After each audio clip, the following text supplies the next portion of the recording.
Novembre. L'air est froid et humide sur les rives de la Seine. L'Empire carolingien, jadis puissance unificatrice de l'Europe occidentale, agonise lentement. Charles le Gros, empereur d'Occident, règne sur un royaume qui se désintègre chaque jour davantage, une mosaïque de fiefs et de querelles intestines. Depuis la mort de Charlemagne en 814, ses successeurs se sont déchirés sans relâche, fracturant l'héritage en royaumes rivaux. Le traité de Verdun a scellé cette division irrémédiable, et désormais, l'autorité royale, diluée et affaiblie, se noie dans les méandres des querelles de succession, incapable d'offrir une véritable protection à ses sujets. Les Vikings, ces redoutables guerriers scandinaves, le savent. Depuis presque un siècle, ces hommes du Nord remontent inlassablement les fleuves d'Europe, transformant chaque monastère en un trésor à piller, chaque ville en une proie facile pour leurs haches et leurs flammes.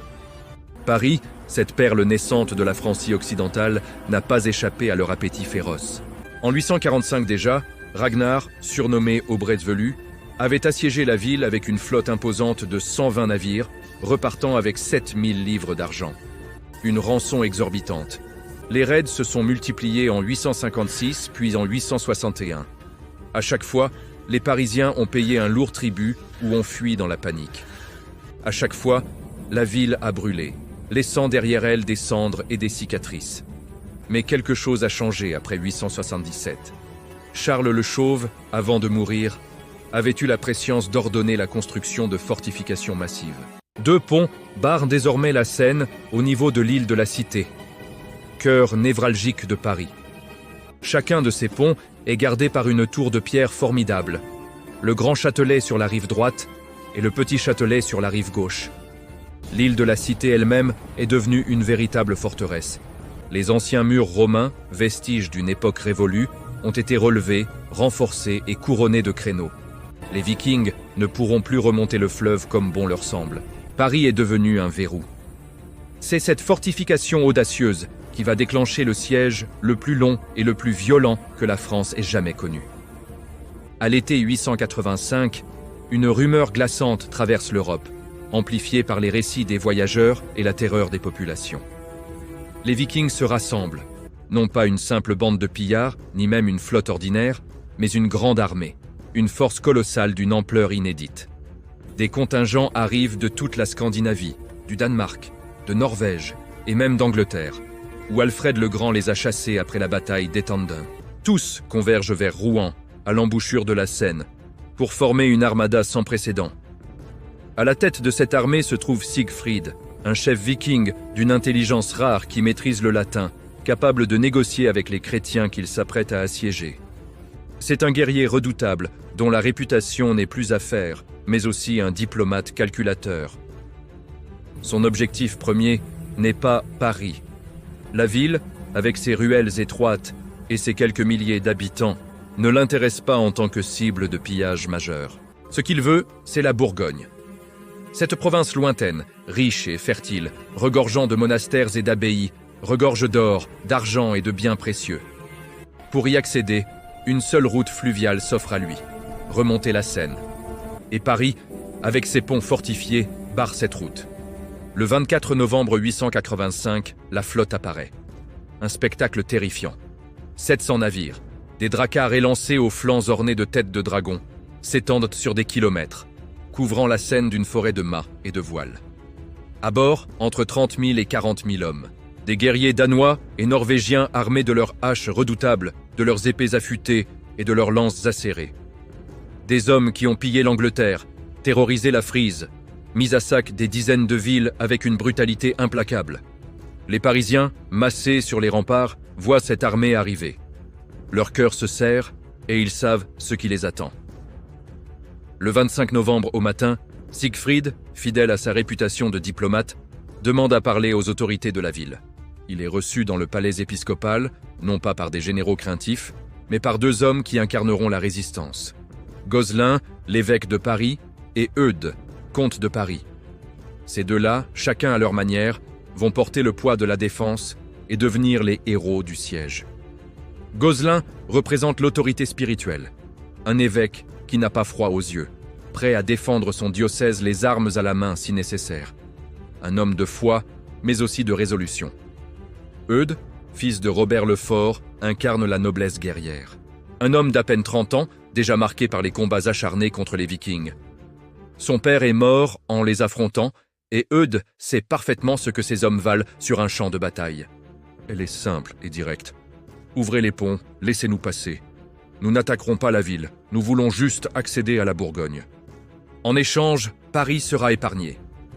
La réponse de Gozlin est tout aussi simple, ferme et sans équivoque. Non. Ces ponts ont été construits précisément pour vous empêcher de remonter le fleuve. Nous ne vous laisserons pas piller la Bourgogne. Partez! Siegfried se retire. Il ne menace pas, ne hurle pas. Il se contente de regagner son campement. Mais tous, Parisiens comme Vikings, comprennent parfaitement ce que signifie ce silence. La guerre vient de commencer. Les Vikings, sans perdre un instant, installent leur campement sur la rive droite de la Seine, exactement là où se dresse aujourd'hui le palais du Louvre. C'est un emplacement stratégique, offrant un large espace pour leur immense armée. Ils débarquent de leurs armes, montent des milliers de tentes et organisent un camp de siège en bonne et due forme. Ces guerriers du Nord ne sont pas des novices en matière de siège. Ils savent que cette entreprise va durer. Le 26 novembre, à l'aube naissante, les Vikings lancent leur première attaque. Leur cible principale, le Grand Châtelet, la tour massive qui garde l'entrée du Grand Pont sur la rive droite. Cette tour, malheureusement pour les défenseurs, n'est même pas encore achevée. Les travaux de fortification se poursuivaient encore quand l'immense flotte viking est apparue à l'horizon. Forçant les ouvriers à abandonner leurs outils, les guerriers danois se précipitent sur la tour avec une confiance arrogante. Ils portent des échelles rudimentaires, des cordes épaisses et leurs haches de combat tranchantes. Ils sont convaincus de pouvoir prendre cette position stratégique en quelques heures, écrasant cette poignée de défenseurs. Mais les Parisiens ont préparé cette défense avec une détermination farouche. Sur les remparts de la tour Eudes a placé ses meilleurs hommes. Des archers dont les flèches sont aiguisées par la vengeance, des lanceurs de javelots à la visée précise et des hommes armés de pierres, de chaudrons, d'huile bouillante et de poix enflammés. Le comte Eudes lui-même parcourt inlassablement les défenses, tel un lion enragé, encourageant ses troupes épuisées, repérant les points faibles et dirigeant la riposte. Quand les Vikings atteignent le pied de la tour, ils sont accueillis par une pluie apocalyptique de projectiles. Les flèches sifflent et transpercent les boucliers. Les pierres s'écrasent avec une force dévastatrice, fracassant les crânes. Mais la terreur ultime vient de l'huile bouillante, mélangée à de la cire et à de la poix enflammée, qui tombe en cascade sur les assaillants. Les cris des hommes brûlés vifs déchirent l'air, leurs hurlements de douleur se mêlant au vacarme du combat. Beaucoup se jettent désespérément dans les eaux glacées de la Seine, cherchant à éteindre les flammes qui dévorent leur chair. Mais pour beaucoup, il est déjà trop tard. À Beaune, le moine de Saint-Germain-des-Prés, un témoin direct de cette horreur et qui rédigea plus tard le grand poème de Bellis Parisiacae, de la guerre de Paris, raconte avec force détail cette scène d'épouvante. Les Vikings, malgré les pertes effroyables, tentent de saper le mur à sa base, creusant avec leurs haches et leurs pioches pour fragiliser les fondations. Mais l'huile enflammée, déversée sans répit, les force à reculer en hurlant. À la fin de cette première journée d'assaut, 300 Danois gisent morts au pied de la tour, ou se sont noyés dans la Seine. Les chrétiens, depuis les remparts, les regardent sombrer dans le fleuve, criant des moqueries cinglantes pour briser leur morale. « Courez vers les flots de la Seine, tâchez qu'ils vous fassent repousser une autre chevelure. » Le premier assaut a échoué. La tour tient. Pendant la nuit, les défenseurs, malgré leur fatigue, ne s'accordent que quelques heures de repos. Ils travaillent sans relâche pour renforcer les défenses, réparer les brèches et accumuler de nouveaux projectiles. Ils savent que les Vikings reviendront. Les 27 et 28 novembre, les assauts reprennent. Plus violents, plus organisés. Siegfried a compris que la force brute seule ne suffira pas. Il change de tactique. Ses hommes tentent de détruire le mur adjacent à la tour en creusant une sape par-dessous, avançant protégés par des boucliers mobiles, cherchant à fragiliser les fondations de la forteresse. Mais Eudes anticipe leur mouvement. Il ordonne de déverser de nouveau l'huile bouillante et la poix enflammée. Les sapeurs danois hurlent, se tordent dans les flammes, leur chair se consumant. Ceux qui survivent battent en retraite, la peau couverte de brûlures atroces. Abon décrit Eble, l'abbé de Saint-Denis et neveu de Gozlin, comme un guerrier redoutable. D'un seul javelot, il transperce 7 Danois alignés avant d'ordonner, par une plaisanterie macabre, qu'on porte leur corps à la cuisine. Ce genre de provocation, aussi cruelle soit-elle, stimule le moral des défenseurs, épuisés par 3 jours de combat sans répit. Pourtant, la disproportion des forces est écrasante. Les Parisiens sont environ 200 combattants aguerris sur les remparts, face à eux, 40 000 vikings, dont chaque vague d'assaut amène des hommes frais et reposés. Les défenseurs, eux, ne dorment presque plus. Mangent debout entre 2 assauts, combattent jour et nuit et pansent leurs blessés dans les rares accalmies.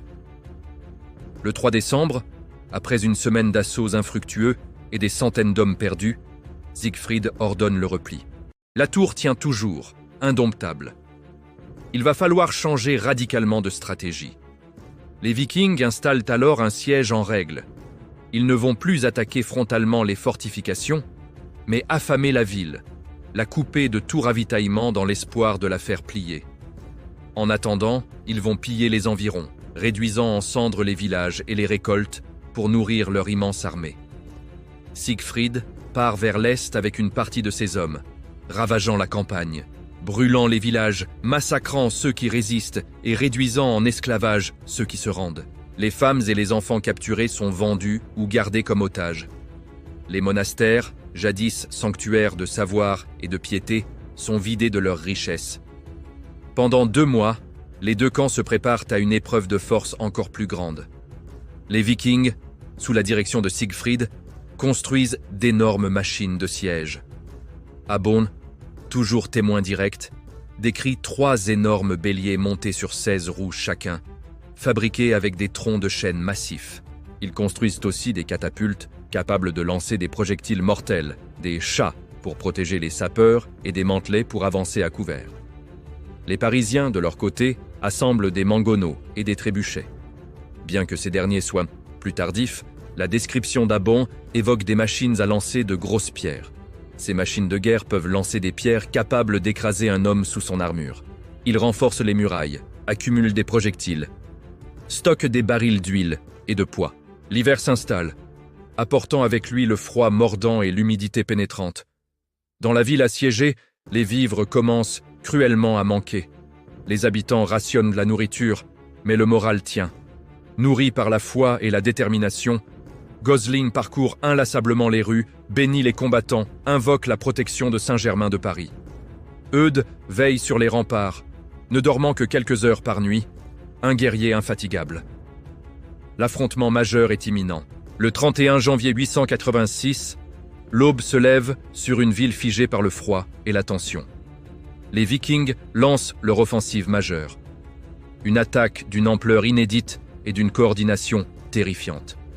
Cette fois, ils attaquent simultanément par la terre et par le fleuve. Un plan minutieusement élaboré pour briser la résistance parisienne. Sur terre, les 3 béliers géants, ces monstres de bois et de fer, avancent lourdement vers la tour du Grand Châtelet. Leur toit massif protège les hommes qui les poussent, tandis que derrière, les catapultes vikings pilonnent sans relâche les défenses, tentant d'ouvrir une brèche. Sur le fleuve, des dracars chargés de guerriers intrépides tentent de forcer le passage sous les ponts fortifiés, cherchant à débarquer des troupes sur l'île de la Cité ou à contourner la tour. Mais les Francs ont anticipé cette attaque et ont préparé leur défense avec une ingéniosité et une bravoure exemplaires. Les mangonneaux parisiens, positionnés stratégiquement, ouvrent le feu. Les pierres lancées avec une force terrible s'abattent sur les machines vikings. Abon raconte avec horreur que ces projectiles fracassent les têtes des guerriers, font jaillir la cervelle des crânes et broient les boucliers. Aucun homme touché par ces pierres ne survit à l'impact. Les béliers n'atteignent jamais les murs de la tour. Les tirs sont trop nourris, trop précis, faisant voler en éclats le bois et la chair. Les Vikings tentent désespérément de combler les fossés de la tour pour permettre aux béliers d'avancer. Mais les archers parisiens les abattent dès qu'ils s'exposent, transformant le fossé en un charnier. Sur le fleuve, les Vikings lancent une tactique encore plus redoutable, des brûlots.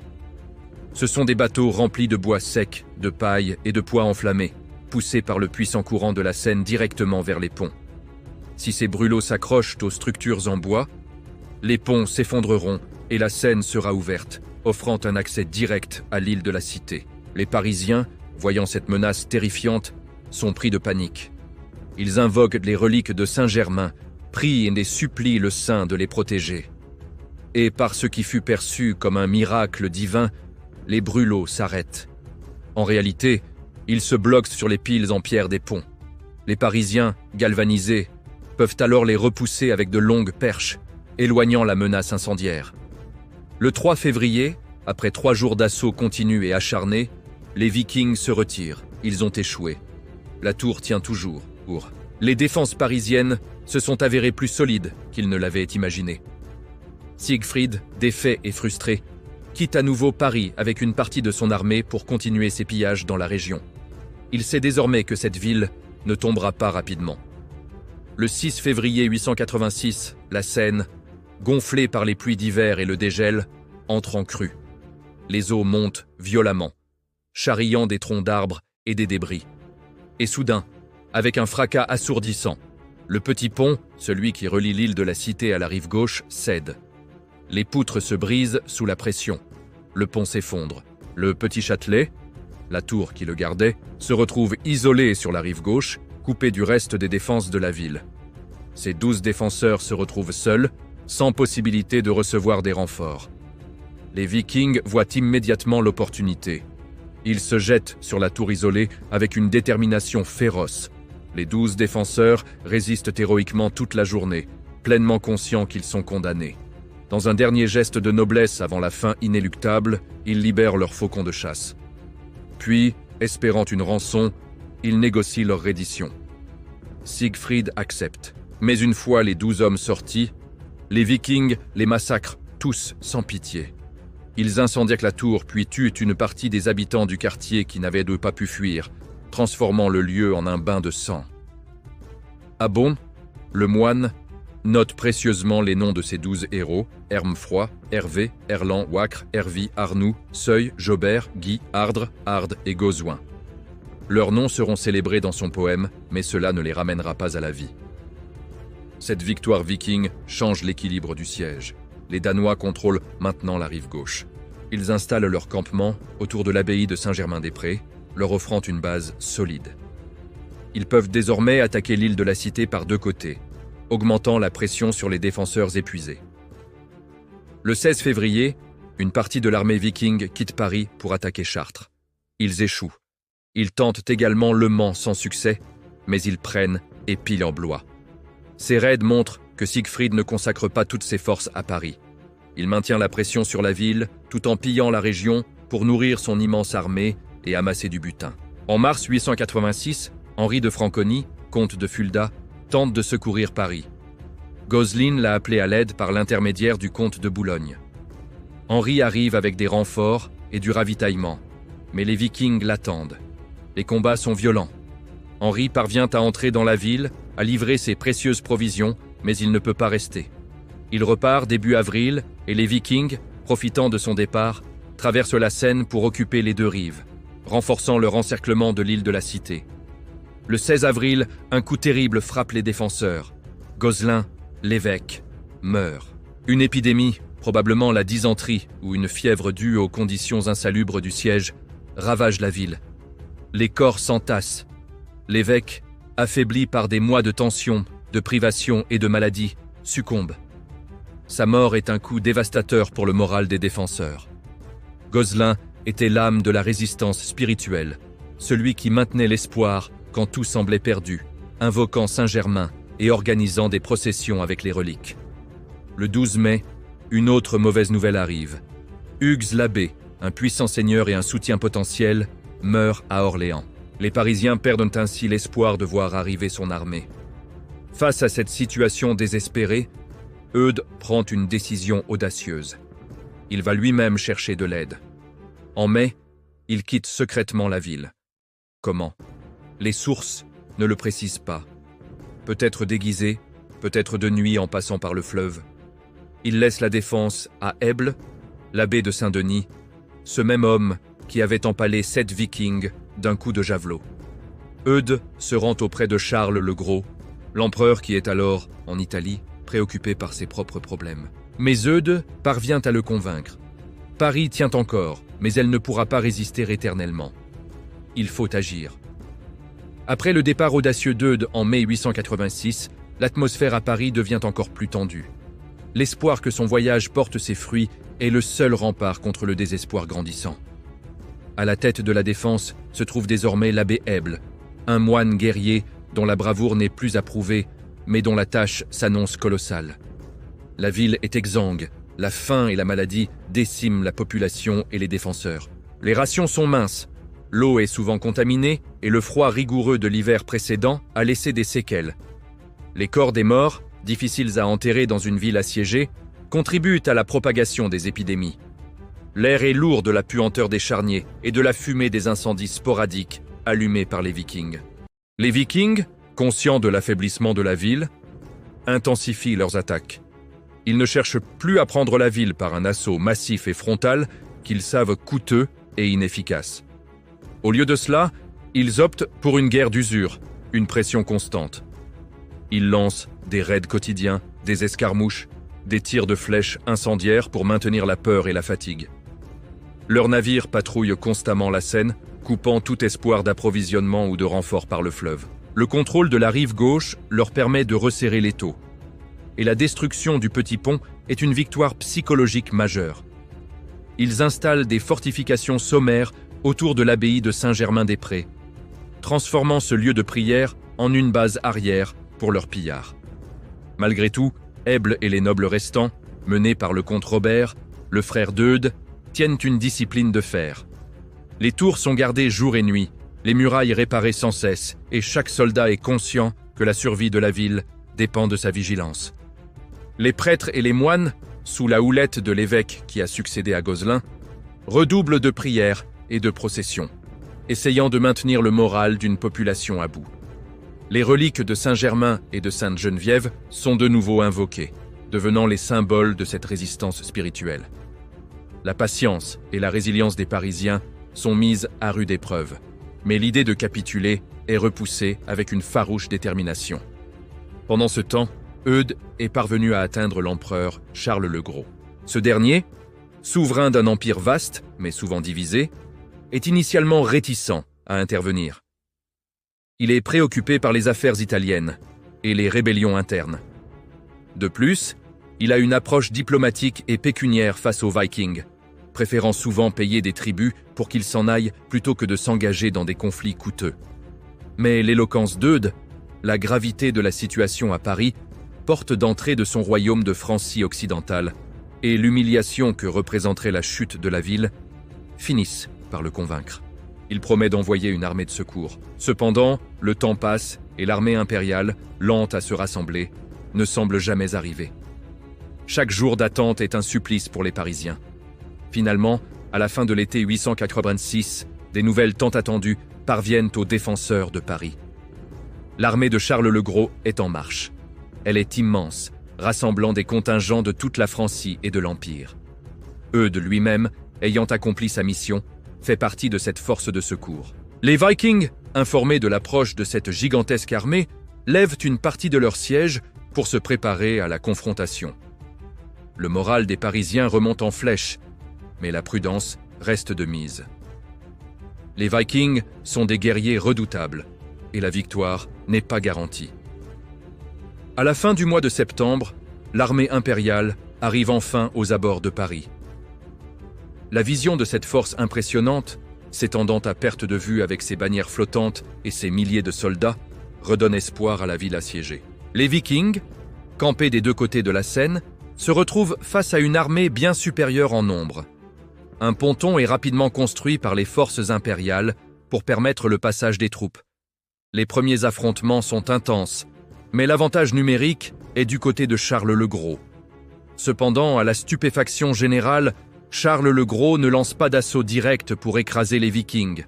Au lieu de cela, il entame des négociations avec Siegfried et ses chefs. Sa stratégie est de dégager Paris sans engager ses troupes dans un bain de sang potentiellement coûteux. Il propose un accord qui choque et déçoit profondément les Parisiens.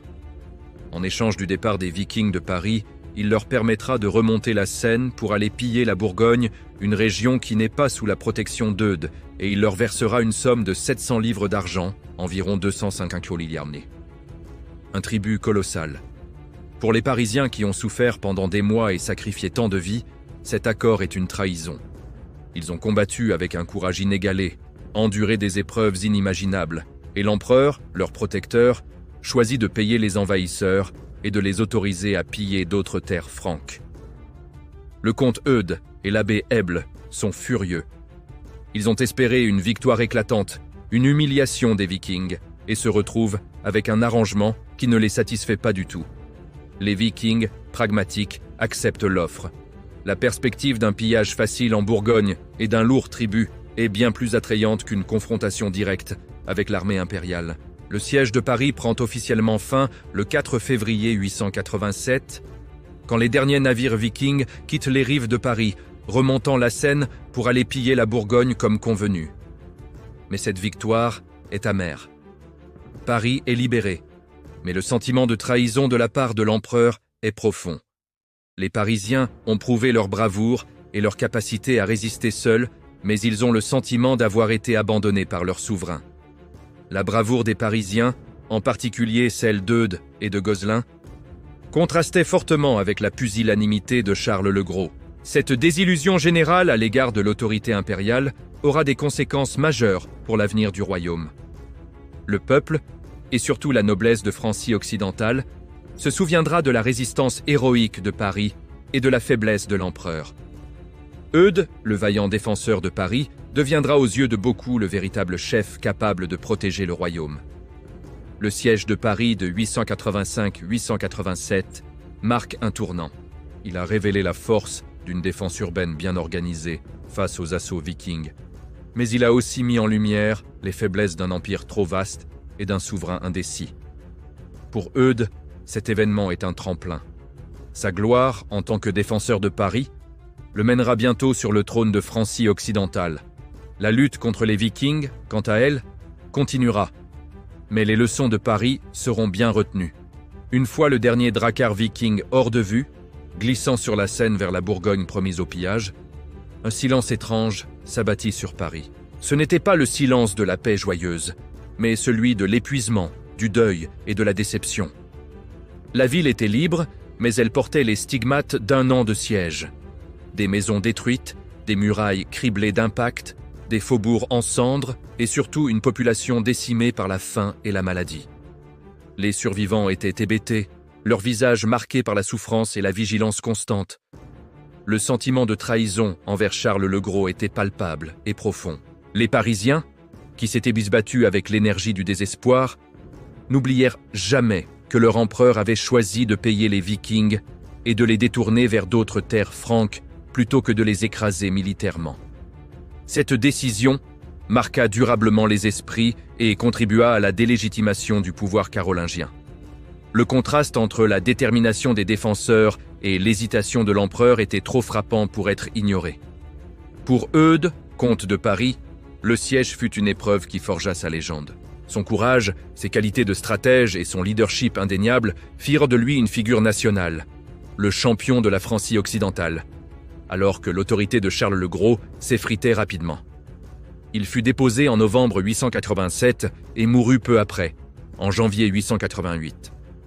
La question de sa succession se posa avec acuité. Les grands seigneurs de Francie occidentale, lassés des Carolingiens jugés trop faibles, se tournèrent naturellement vers celui qui avait prouvé sa capacité à défendre le royaume. En février 888, Eudes fut élu roi de Francie occidentale et couronné à Compiègne. Ce fut un événement d'une importance capitale. Pour la première fois depuis des siècles, le trône n'était pas occupé par un descendant direct de Charlemagne, mais par un membre de l'aristocratie franque. Le règne d'Eudes fut marqué par la continuité de la lutte contre les Vikings, mais aussi par une affirmation du pouvoir royal face aux grands seigneurs. Sa légitimité ne venait pas seulement de son élection, mais surtout de son héroïsme à Paris. Eudes fut le premier roi robertien, la lignée qui allait ensuite donner naissance aux Capétiens, fondant ainsi une nouvelle dynastie qui régnerait sur la France pour des siècles. Le siège de Paris fut une démonstration éclatante de l'efficacité d'une défense urbaine bien conçue. Les fortifications en pierre, les ponts fortifiés et la coordination des défenseurs s'étaient avérées redoutables. Les Vikings avaient été incapables de percer les défenses de la ville, malgré leur nombre et leur détermination. Cette leçon ne fut pas perdue. Partout en France, et même au-delà, les seigneurs et les communautés commencèrent à investir davantage dans la construction ou le renforcement de fortifications permanentes en pierre, abandonnant progressivement les simples palissades de bois. Les villes devinrent des refuges essentiels face aux raids et les châteaux forts commencèrent à se multiplier dans le paysage. Bien que les raids vikings ne cessèrent pas immédiatement après Paris, le siège marqua un tournant. Les Vikings réalisèrent que prendre une ville fortifiée par la force était un objectif extrêmement coûteux en hommes et en temps. Ils commencèrent à privilégier d'autres stratégies. Le Danegeld, le paiement de tribut par les souverains francs, devint une pratique courante, transformant les raids en une sorte de rançon régulière. Le pillage ciblé, ils se concentrèrent sur le pillage de régions rurales moins défendues ou de monastères isolés qui offraient un butin facile. L'installation permanente, le siège de Paris et d'autres résistances les poussèrent également à envisager des installations permanentes. L'exemple le plus notable fut la fondation de la Normandie au début du Xe siècle, où des Vikings s'installèrent et furent intégrés au royaume franc. L'histoire du siège de Paris fut transmise à travers les chroniques monastiques, notamment le poème épique d'Abon de Saint-Germain-des-Prés. Ces récits célébrèrent la bravoure des défenseurs, les stratagèmes employés et les miracles attribués à l'intercession divine. Ils contribuèrent à forger une identité parisienne, une fierté collective liée à cette résistance héroïque. Les noms d'Eudes, de Gozlin et des 12 héros du Petit Châtelet furent gravés dans la mémoire collective. Le siège de Paris fut bien plus qu'une simple bataille. Ce fut un révélateur des faiblesses d'un empire en déclin et le creuset de la future royauté française. Il transforma un comte local en roi, modifia les stratégies militaires et renforça la conviction que la survie passait par la fortification et la détermination. La ville, meurtrie mais victorieuse, devint un symbole de résistance, jetant les bases de son rôle central dans l'histoire de France.